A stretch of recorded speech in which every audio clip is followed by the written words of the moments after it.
요즘 밤이 오면 괜히 마음이 불안해져요. 이유도 없이. 두 번, 세 번씩 깨요 막.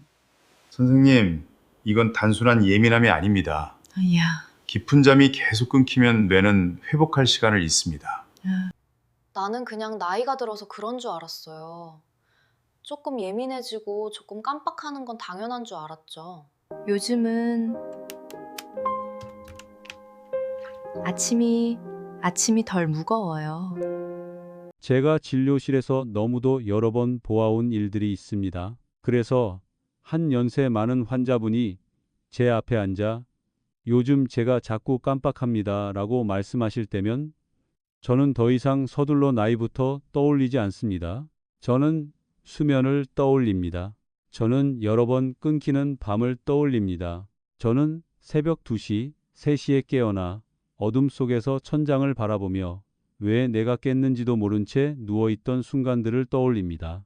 지금 이 영상을 보고 계신 어르신들께서도 가끔 그런 밤을 겪고 계시다면 제 말을 아주 천천히 들어주십시오. 문제는 나이가 들었으니 잠이 줄어드는 것에 있지 않습니다. 문제는 우리 뇌가 하루 중 오직 한 번 스스로를 정화할 수 있는 시간이 있다는 데 있습니다. 그 시간이 바로 깊은 잠입니다. 우리가 가장 깊은 수면 단계에 들어가면 신경세포들은 약간 수축하면서 그 사이에 아주 작은 공간들을 만들어냅니다. 그리고 뇌 안에 체액이 그 틈 사이로 스며들어 하루 종일 쌓인 노폐물을 함께 씻어냅니다. 이 과정이 계속해서 방해를 받으면 그 노폐물들은 완전히 치워지지 못합니다. 하루가 지나고 또 하루가 지나면서 그것들은 조용히 쌓여갑니다. 어르신들께서는 당장 큰 변화를 느끼지 못하실 수도 있습니다. 그저 아침에 일어났을 때 머리가 조금 더 무겁다든지 조금 더 예민해졌다든지 이심이를 조금 더 집중이 어려워졌을 뿐일지도 모릅니다. 하지만 몸은 기억합니다. 뇌는 기록합니다. 저는 이 일을 30년 넘게 해왔습니다. 불면 때문에 찾아오신 분들을 수백 명 만나왔지만 더 깊이 살펴보면 그중 많은 분들이 단지 잠만 못 이루는 것이 아니었습니다. 그분들은 스스로도 모르는 사이에 인지 기능 저하의 경계에 서 계셨습니다. 저는 74세의 한 어르신을 아직도 기억합니다. 외곽에서 아내와 함께 살고 계셨습니다. 그저 조금 깜빡하는 것뿐이라며 저를 찾아오셨습니다. 혼자 장도 보시고 매일 아침 신문도 읽으시고 대화도 자연스러웠습니다. 가족들은 그것이 단지 자연스러운 노화의 징후라고 생각했습니다. 하지만 제가 수면에 대해 더 자세히 여쭤보자 그분은 한숨을 쉬셨습니다. 매일 밤 그렇다고 하셨습니다. 새벽 3시쯤이면 어김없이 깬다고. 어떤 날은 입이 말라서, 어떤 날은 다리에 가벼운 저림이 있어서, 어떤 날은 아무 이유도 없이 다시 잠들기까지 1시간 가까이 뒤척이신다고 했습니다. 제가 간단한 단기 기억 검사를 해보았을 때 결과는 예전과 같지 않았습니다. 아직 심각한 저하는 아니었습니다. 그러나 분명한 경고 신호는 있었습니다. 저를 고민하게 만든 것은 검사 수치가 아니었습니다. 그분의 안일함이었습니다. 너무도 많은 분들이 중간에 깨는 잠은 대수롭지 않다고 믿고 계십니다. 사실 밤중에 한 번이라도 깨면 뇌는 회복 과정에서 끌려 나오게 됩니다. 마치 청소를 하던 사람이 불이 켜지고 중간에 불려 나오는 것과 같습니다. 일은 끝나지 않았습니다. 하지만 시간은 다 되어버렸습니다. 세계 여러 대규모 연구에 따르면 수면이 자주 끊기는 사람들은 연속적으로 깊이 잠드는 사람들에 비해 기억력 저하의 위험이 훨씬 높다고 합니다. 그 위험은 1년이나 2년 안에 바로 나타나지 않습니다. 5년 후에, 10년 후에 조용히 다가옵니다. 제가 이 말씀을 드리는 것은 어르신들을 두렵게 하려는 것이 아닙니다. 수면이 단지 아무것도 하지 않는 시간이 아니라는 것을 이해하시길 바라기 때문입니다. 그 시간은 몸이 조용히 스스로를 수리하는 시간입니다. 그것을 가볍게 여기면 몸은 제 역할을 다할 기회를 잃게 됩니다. 많은 분들이 저에게 묻습니다. 그럼 수면제만 먹으면 되는 건가요? 저는 항상 고개를 젓습니다. 약은 우리를 몽롱한 상태로 만들 수는 있습니다. 하지만 뇌가 필요로 하는 자연스러운 깊은 수면 주기로 반드시 이끌어주는 것은 아닙니다. 제가 중요하게 꼽은 것은 침대에 누워 있는 시간의 길이가 아닙니다. 각 수면 주기의 질입니다. 제가 관찰한 공통점이 하나 있습니다. 많은 고령 환자분들은 단지 잠을 못 자는 것이 아니라 몸이 오랫동안 가벼운 긴장 상태에 놓여 있다는 점입니다. 약간의 피부 건조, 발의 약간의 차가움, 종아리의 가벼운 저림, 그 작은 요소들만으로도 뇌는 완전히 긴장을 풀지 못합니다. 어르신들께서 한번 떠올려 보십시오. 아주 미묘한 피부 감각 때문에 잠에서 깬 밤이 얼마나 많았는지. 피부가 건조해지면 감각신경 말단은 더 예민해집니다. 이불이 살짝 스치기만 해도 신호가 뇌로 전달됩니다. 뇌는 즉시 경계 상태로 전환합니다. 한두 번이라면 큰 문제가 아닙니다. 그러나 그것이 수년간 수백 번 반복된다면 깊은 수면 주기는 점점 짧아집니다. 나이가 들수록 수면을 조절하는 호르몬의 양은 자연스럽게 줄어듭니다. 그래서 뇌는 작은 자극에도 더 쉽게 깨어납니다. 이때 생활 습관이 결정적인 역할을 합니다. 저는 68세의 한 어르신을 만난 적이 있습니다. 거의 10년 동안 불면에 시달리셨습니다. 여러 가지 허브차도 마셔보고 다양한 이완 방법도 시도해 보셨습니다. 그러나 매일 밤 종아리에 가벼운 가려움 때문에 깨셨습니다. 자세히 진찰해 보니 피부가 매우 건조했고 발목 부위에는 가벼운 균열도 있었습니다. 그분은 말씀하셨습니다. 그저 피부가 좀 건조한 것뿐인데요, 선생님. 하지만 바로 그저가 뇌를 편안하게 두지 않았던 것입니다. 저는 아주 단순해 보이는 한 가지를 권해드렸습니다. 잠자리에 들기 전 따뜻한 물로 발을 씻고 부드럽게 말린 뒤 발과 종아리에 적당한 보습제를 한 겹 발라보시라고.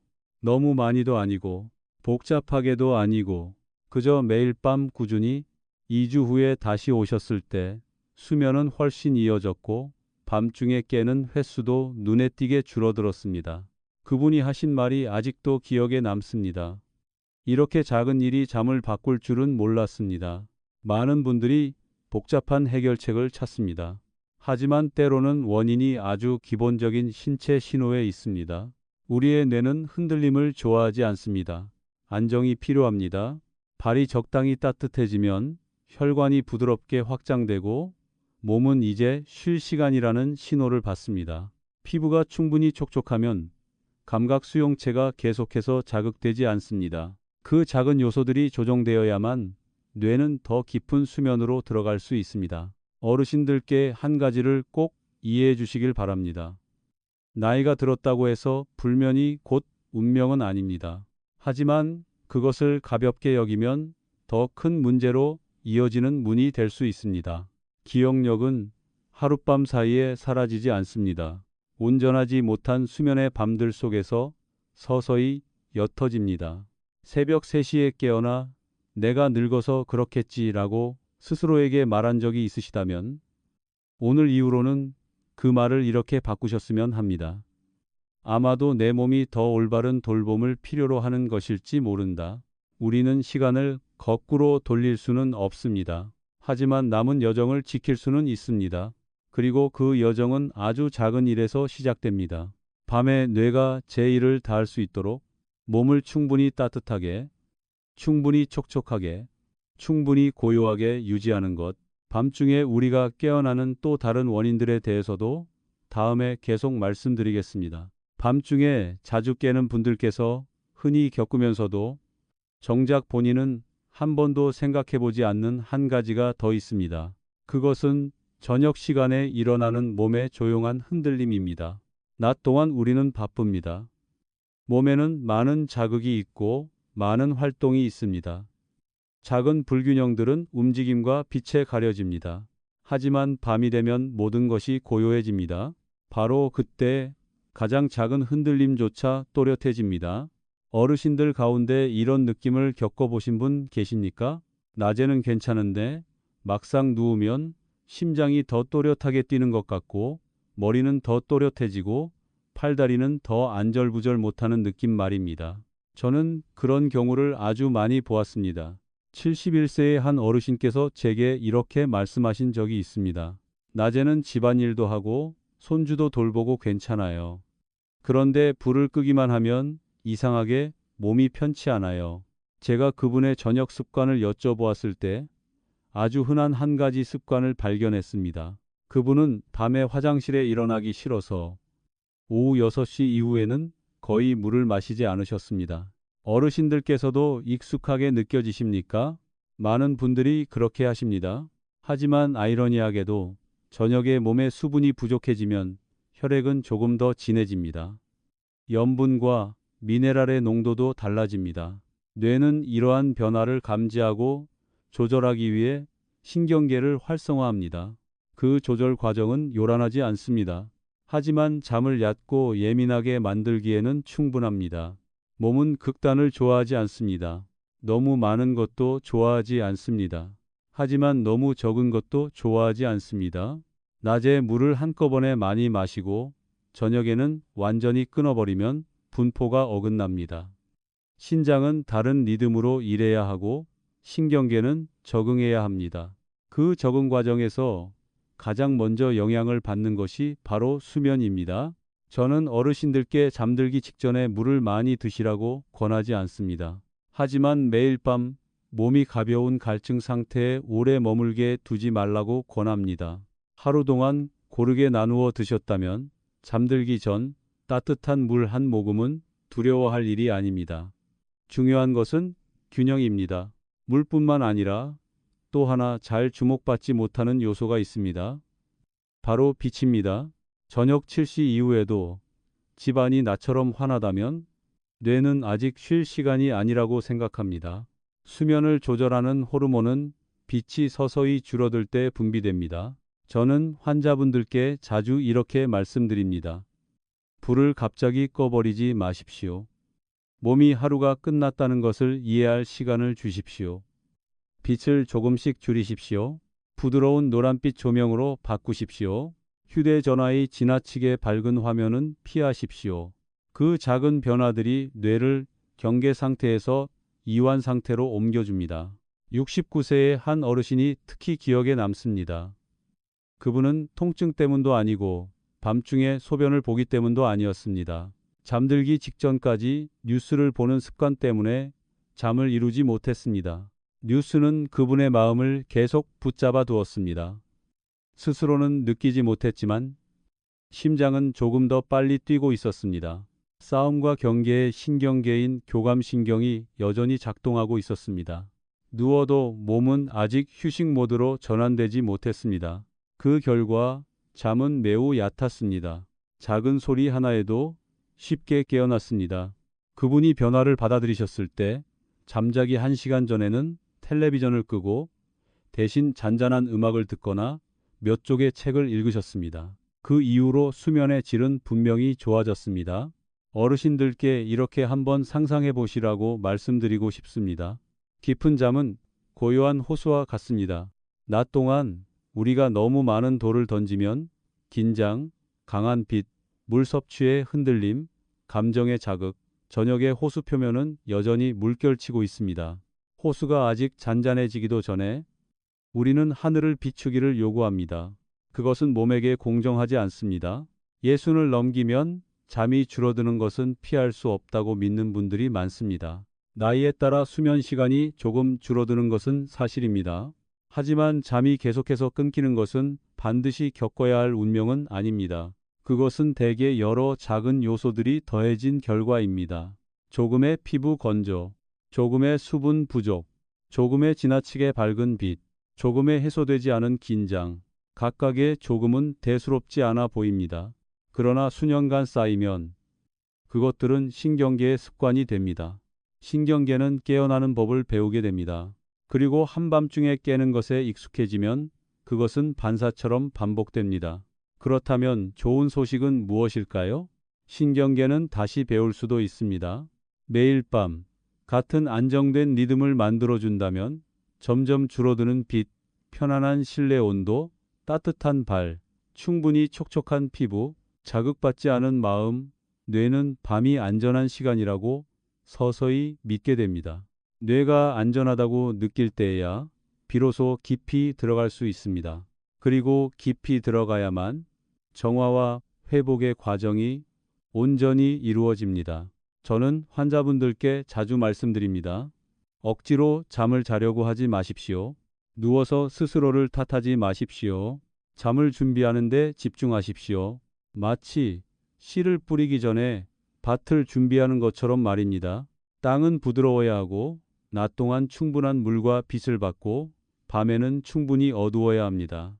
수면도 마찬가지입니다. 명령한다고 오는 것이 아닙니다. 조건이 무르익었을 때 찾아옵니다.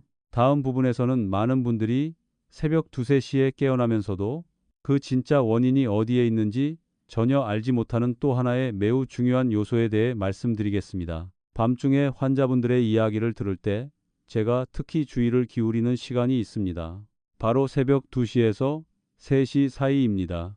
많은 분들이 거의 정해진 것처럼 그 시간에 깬다고 말씀하십니다. 소리 때문도 아니고 악몽 때문도 아닙니다. 그저 자연스럽게 눈이 떠진다고 하십니다. 어르신들께서도 그런 경험이 있으셨다면 그것을 단순한 우연이라고만 여기지 마십시오. 새벽 2시에서 3시는 몸이 아주 특별한 생체 주기로 넘어가는 시간입니다. 이때 체온은 가장 낮아집니다. 혈압은 내려가는 경향이 있습니다. 심박수도 느려집니다. 동시에 아침을 준비하기 위해 혈당을 조절하는 몇몇 호르몬이 변화하기 시작합니다. 낮 동안 혈당이 크게 오르내렸다면 높았다가 낮아지고 바로 이 시간대가 민감한 지점이 됩니다. 저는 66세의 한 어르신을 만난 적이 있습니다. 밤중에 소변을 보는 것도 아니었고 통증도 없었고 피부가 건조한 것도 아니었습니다. 그런데 새벽 2시 반이면 어김없이 깼습니다. 자세히 여쭤보니 저녁을 비교적 늦게 드시고 식사 후 가볍게 단 음식을 즐기신다고 했습니다. 조금이면 괜찮겠지라고 생각하셨습니다. 하지만 몸은 조금으로 계산하지 않습니다. 저녁에 혈당이 빠르게 오르면 몸은 그것을 낮추기 위해 인슐린을 분비합니다.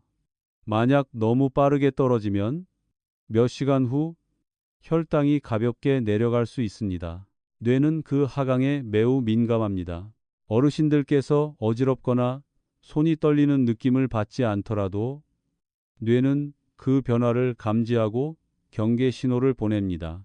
그 결과가 바로 각성입니다. 어떤 날은 심장이 조금 더 빨리 뛰기도 하고 어떤 날은 그저 눈이 떠진 채 다시 잠들지 못하기도 합니다. 이것은 심각한 병은 아닙니다. 하지만 수백 번 반복된다면 깊은 수면은 잘게 나뉘게 됩니다. 저는 그 어르신께 아주 작은 변화를 권했습니다. 저녁 식사를 조금 더 일찍 하시고 저녁 시간에는 정제된 탄수화물을 줄이고 7시 이후에는 단 음식을 드시지 말라고 말씀드렸습니다. 2주 후 깨는 시간이 점점 늦춰지더니 결국 사라졌습니다. 보셨습니까, 어르신들? 때로는 문제가 수면 자체가 아니라 잠들기 전의 대사 리듬에 있습니다. 혈당 외에도 조용히 영향을 미치는 또 다른 요소가 있습니다. 바로 축적된 긴장입니다. 많은 분들이 스스로는 스트레스를 받지 않는다고 생각합니다. 더 이상 직장에 다니지 않고 업무 압박도 없다고 말씀하십니다. 하지만 이 나이의 긴장은 매우 조용한 것에서 옵니다. 자녀와 손주에 대한 걱정, 건강에 대한 염려, 앞으로의 시간에 대한 생각, 낮에는 그런 생각들이 흩어집니다. 밤이 되면 소리가 사라지면서 그것들이 더 또렷해집니다. 경계 반응을 담당하는 교감신경은 스쳐 지나가는 생각 하나만으로도 한밤중에 가볍게 활성화될 수 있습니다. 73세의 한 어르신은 이렇게 말씀하셨습니다. 밤중에 깨면 가장 먼저 드는 생각이 내가 다시 잠들 수 있을까? 라는 것이라고. 바로 그 질문이 심장을 더 빠르게 뛰게 만들었습니다. 그리고 정말로 다시 잠들지 못했습니다. 저는 아주 단순한 방법을 안내해 드렸습니다. 밤중에 깼을 때 시계를 보지 마십시오. 아직 몇 시간이나 남았는지 계산하지 마십시오. 그저 호흡에만 집중하십시오. 코로 천천히 4박자 들이마시고 가볍게 2박자 머물렀다가 6박자로 내쉬십시오. 완벽할 필요는 없습니다. 그저 일정하게 시간이 지나면 뇌는 깨는 것이 위험이 아니라는 것을 배우게 됩니다. 즉시 해결해야 할 문제가 아니라는 것을 알게 됩니다. 뇌가 각성을 위협으로 여기지 않게 되면 경계 시스템의 활성도도 줄어듭니다. 그리고 수면은 더 자연스럽게 돌아옵니다. 보십시오, 어르신들.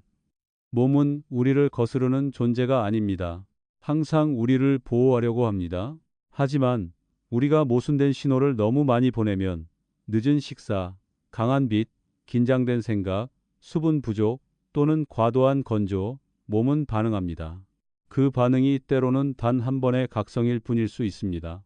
하지만 우리가 그것을 무시하면 그 반응은 습관이 됩니다. 저는 몇 년간 단속적으로 잠을 자다가 단기 기억이 뚜렷하게 감소한 사례들을 보아왔습니다. 뇌가 갑자기 망가져서가 아닙니다. 매일 밤 회복할 충분한 시간이 없었기 때문입니다. 깊은 수면은 신경 연결이 강화되는 시간입니다. 하루 동안의 기억이 정리되는 시간입니다. 이 과정이 계속 방해를 받으면 기억은 점점 더 불안정해집니다. 어르신들께서는 열쇠를 어디에 두었는지 잊을 수 있습니다. 작은 약속을 잊을 수도 있습니다. 처음에는 누구나 그것을 정상이라고 생각합니다. 하지만 원인이 수면이라면 수면을 바로잡지 않고서는 기억이 쉽게 좋아지지 않습니다. 제가 어르신들께 전하고 싶은 것은 두려움이 아닙니다. 주도권입니다. 우리는 나이를 통제할 수는 없습니다. 하지만 저녁의 리듬은 통제할 수 있습니다. 빛을 조절할 수 있습니다. 식사를 조절할 수 있습니다. 깼을 때 어떻게 반응할지 선택할 수 있습니다. 마지막 부분에서는 몇 주 안에 수면을 분명히 변화시킬 수 있는 매우 구체적인 3가지 핵심에 대해 말씀드리겠습니다. 그리고 수면이 바뀌면 뇌도 함께 바뀝니다. 이제 어르신들께서 등을 조금 곧게 펴고 제 말을 아주 천천히 들어주셨으면 합니다. 30년 넘게 이 일을 하면서 저는 한 가지를 분명히 깨달았습니다. 수면은 복잡한 방법으로 좋아지지 않습니다. 규칙성으로 좋아집니다. 저는 어르신들께 3가지 핵심을 말씀드리겠습니다. 요령이 아닙니다. 기적 같은 방법도 아닙니다. 몸이 실제로 필요로 하는 3가지 기반입니다. 첫 번째, 낮을 안정시켜야 밤을 지킬 수 있습니다. 많은 분들이 저녁에만 집중하지만 수면은 아침부터 준비된다는 사실을 잊습니다. 낮 동안 물을 한꺼번에 많이 마셨다가 또 거의 마시지 않고 단 음식을 과하게 먹었다가 또 지나치게 줄이고 거의 움직이지 않다가 갑자기 무리해서 운동한다면 신경계는 계속해서 조절해야 합니다. 신경계가 흔들림에 익숙해지면 밤에 고요해지기 어려워집니다. 아침부터 오후까지 물을 고르게 나누어 드십시오. 목이 말라서야 마시지 마십시오. 저녁에 몰아서 보충하지도 마십시오. 저녁 식사는 조금 더 이르게, 조금 더 가볍게 하십시오. 저녁 시간에는 정제된 당을 줄이십시오. 몸이 쉬려고 준비하는 시간에 혈당이 크게 오르내리지 않게 하십시오. 어르신들께서는 이런 것들이 사소하다고 생각하실 수 있습니다. 하지만 바로 그 사소함과 규칙성이 오랜 시간에 걸쳐 차이를 만들어냅니다. 두 번째, 매일 밤 반복되는 의식을 만드십시오. 우리의 뇌는 반복을 좋아합니다. 매일 밤 같은 순서의 행동을 한다면, 예를 들어 7시 반에 불을 조금 낮추고 따뜻한 물로 세안을 하고 발을 씻고 부드럽게 말린 뒤 얇게 보습제를 바르고 몇 분간 조용히 앉아 천천히 호흡한다면 뇌는 점점 이해하게 됩니다. 이제 쉴 시간이라는 것을. 그 의식은 길 필요가 없습니다. 복잡할 필요도 없습니다. 하지만 반복되어야 합니다. 아이에게 잠잘 시간을 가르치듯이 어른의 몸도 그렇게 부드럽게 상기시켜줄 필요가 있습니다. 의식이 충분히 익숙해지면 그 순서를 시작하는 것만으로도 신경계는 자동으로 이완 모드로 전환됩니다. 세 번째, 깨어났을 때의 반응을 바꾸십시오. 이 부분을 많은 분들이 놓칩니다. 새벽 2시나 3시에 깨어나더라도 서둘러 불안해하지 마십시오. 시계를 보지 마십시오. 내일 피곤할 것이라고 스스로에게 말하지 마십시오. 바로 그 생각이 신경계를 긴장시킵니다. 때로는 깨어날 수 있다는 사실을 받아들이십시오. 가만히 누워 계십시오. 천천히 호흡하십시오. 15분이 지나도 잠이 오지 않으면 아주 부드러운 조명 아래에서 잠시 앉아 가벼운 책 몇 줄을 읽고 다시 침대로 돌아가십시오. 중요한 것은 깨어남을 싸움으로 만들지 않는 것입니다. 몸은 싸움에 잘 반응하지 않습니다. 안전에 더 잘 반응합니다. 저는 이 3가지를 4주에서 6주 동안만 바꾸어도 밤중에 깨는 횟수가 절반으로 줄고 그 이후 더 줄어드는 환자분들을 보아왔습니다. 깊은 수면이 돌아오면 아침에 머리가 더 맑아졌다고 말씀하시기 시작합니다. 사소한 것을 덜 잊어버리고 덜 예민해집니다. 72세의 한 어르신은 3개월 후 이렇게 말씀하셨습니다. 잠만 좋아진 게 아닙니다. 몇 살은 젊어진 느낌입니다. 저는 미소 지었습니다. 그분이 느낀 것은 기적이 아니라는 것을 알았기 때문입니다. 그것은 매일 밤 마침내 충분한 시간 동안 스스로를 회복할 수 있었던 뇌의 변화였습니다. 어르신들, 기억력은 단지 나이의 문제가 아닙니다. 그것은 매일 밤의 수면에 대한 이야기입니다. 주변 친구들이 깜빡함이나 피로를 이야기하기 시작하는 나이라면 그저 받아들이지만 마십시오. 가장 단순한 것부터 시작하십시오. 자신의 수면을 지키십시오. 저녁에 빛을 줄이십시오. 몸을 충분히 따뜻하게, 충분히 촉촉하게 유지하십시오. 저녁 식사를 절제하십시오. 깨어났을 때 천천히 호흡하십시오. 검사 결과에 저하의 신호가 나타난 뒤에야 바꾸려고 기다리지 마십시오. 몸이 아직 속삭일 때 바꾸십시오. 오늘의 이야기가 어르신들께서 자신의 수면을 다시 생각해보게 했다면 그것을 혼자만 간직하지 마십시오. 가족과 또래의 친구들과 나누십시오. 그리고 예순 이후의 기억을 지키는 방법에 대해 제가 더 깊이 이야기하길 원하신다면 아래에 댓글을 남겨주십시오. 저는 모두 읽습니다. 우리는 마흔으로 돌아갈 수는 없습니다. 하지만 매일 밤 제대로 돌본다면 남은 세월을 더 또렷한 뇌와 함께 걸어갈 수 있습니다. 인내심을 가지고 들어주셔서 감사합니다. 오늘 밤부터 시작하십시오.